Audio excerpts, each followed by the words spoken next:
खबरें जो आपको सीधे जोड़ती हैं हमसे, जिनका आपकी जिंदगी पर होता है सीधा असर। खबरों की वही तस्वीर,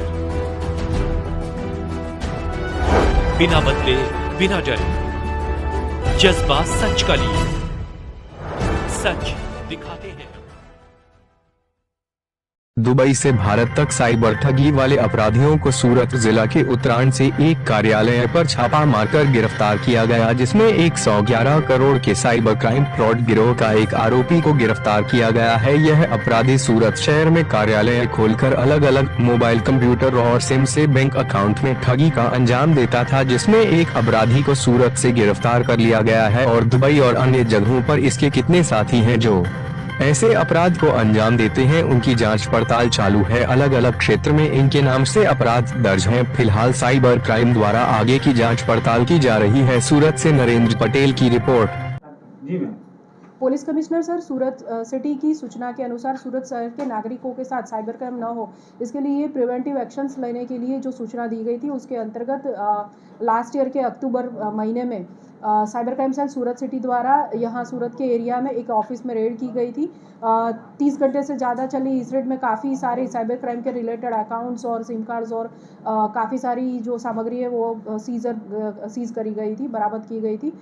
उसके अंतर्गत आगे कार्यवाही करते हुए आज तक ये जो इंटरनेशनल गैंग दुबई से ऑपरेट हो रही है, मिलन दर्जी गैंग, उसके काफ़ी सारे सभ्यों को यहाँ से कुल 8 सभ्यों को यहाँ से अरेस्ट किया गया था और उसमें इन्वेस्टिगेशन अभी काफ़ी सारी बैंक अकाउंट्स वगैरह का चालू है, जिसमें प्राइमरी बेस पे 111 करोड़ जितना ट्रांजैक्शंस पाए गए थे और उसके बाद वो 119 करोड़ से ज़्यादा के ट्रांजैक्शन की अभी यहाँ साइबर क्राइम सेल में इन्वेस्टिगेशन चल रहा है। इसके अंतर्गत इस गुनाह में जो एक एब्सकॉन्डिंग वांटेड आरोपी था चंद्रेश दयाल भाई काकड़िया, उसको कल अरेस्ट करके आगे रिमांड के लिए प्रोसीजर अभी साइबर क्राइम सेल में चल रही है।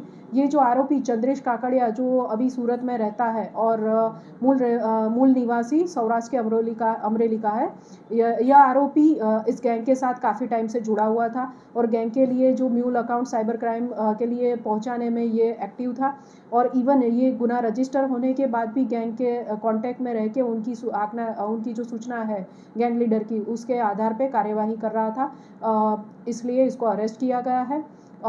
ये जो आरोपी है चंद्रेश काकड़िया, उसके खिलाफ सूरत शहर पुलिस ने के विविध पुलिस स्टेशंस में कुल 7 एफआईआर पहले से दर्ज हो चुकी है और इसका जो भाई है मयूर काकड़िया उर्फे बैरियो, वो ऑलरेडी इस गुनाह में वांटेड है और दुबई में है। उसके लिए सूरत साइबर क्राइम सेल द्वारा एलओसी भी इशू कराई गई है। इस आरोपी के पूछताछ में काफ़ी खुलासा हो सकने की संभावना के कारण इसका रिमांड प्रोसीजर अभी किया जा रहा है और रिमांड लेने के बाद उसके बारे में, ये जो क्राइम है उसके बारे में काफ़ी सारी पूछताछ करने का वो आयोजन किया गया है। अभी तक कितना ट्रांजैक्शन हुआ है, कितना पकड़े गए? अभी तक कुल ये 9वां आरोपी साइबर क्राइम सेल के द्वारा अरेस्ट किया गया है। काफ़ी सारे 5 से ज़्यादा आरोपी जो दुबई में जिनके नाम हमारे इन्वेस्टिगेशन में खुले, उन सबकी एलओसी भी इशू कराई गई है।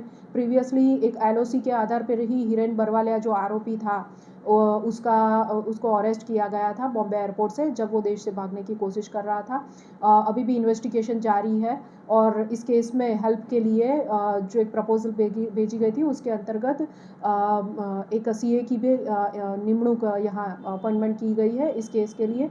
तो अभी इसमें कितने क्या है कि कौन से पैसे कहाँ से गए हैं, उसका फॉरेंसिक ऑडिट करने के लिए भी प्रोसीजर जारी है।